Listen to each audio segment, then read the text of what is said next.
Now let's talk about jobs, specifically the job market in India. The last few years have been challenging. There's been a global layoff wave, and it has not spared India. Thousands of people have lost their jobs across companies and sectors. But we are focusing on India tonight for a specific reason. A new report is out by the International Labour Organization, or ILO. It talks about employment in India, or the lack of it. It says a large number of Indian youth are out of work. The numbers are staggering.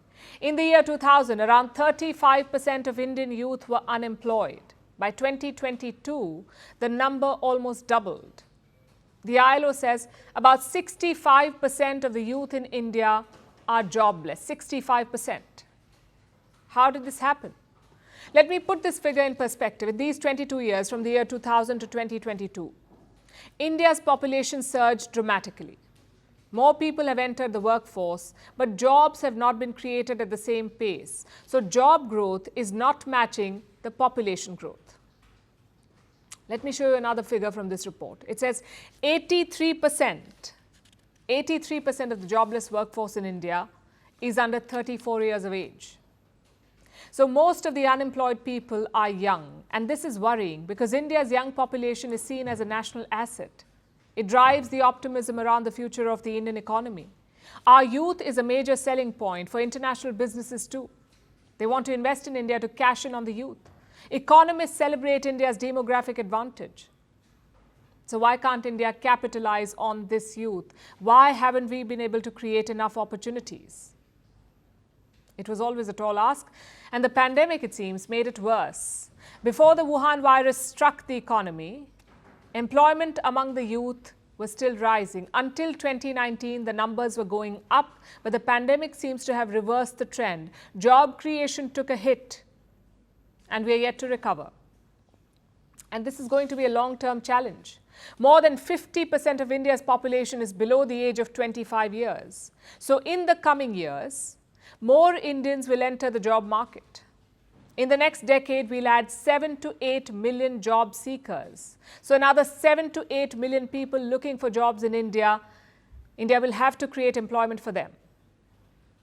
And that is a challenge, not just for India, by the way, but the whole world. The pace of job creation has slowed down globally. The same ILO published an assessment on this. The projection came last year. It said job creation around the world will grow by just 1% in 2023. Like I said, this was a projection. We do not have the actual figures yet. And for 2024, the ILO said jobs will grow by just 1.1%. So marginal growth, which is why major economies are facing an unemployment crisis. We've already told you about India. Unemployment rate is around 8% here. This is according to the Center for Monitoring Indian Economy.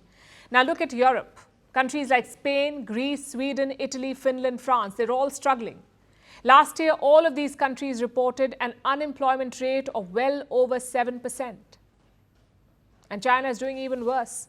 Close to 12 million people are without a job in China, and these numbers are from July last year. The situation has only worsened since. So much so that starting August, China stopped publishing its youth unemployment data.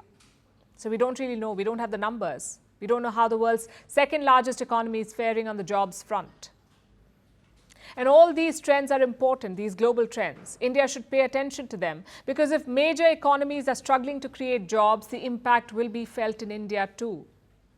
Add to that the rise of emerging technologies like AI, artificial intelligence. They're disrupting the job market. Companies are widely adopting AI tools, and this will take away more jobs. On the upside, it will also create new jobs. And that's the trend that India must focus on. What is needed is some out-of-the-box thinking, harnessing technology and building on your strengths. And this applies to job seekers too, especially the young. What you learn in the classroom today may soon become redundant. So focus on constantly upskilling yourself, follow the emerging trends, and align your training with the demands of the market. Also know that you're entering choppy waters. There is a lot of disruption. You may have to wait, even struggle to find your dream job.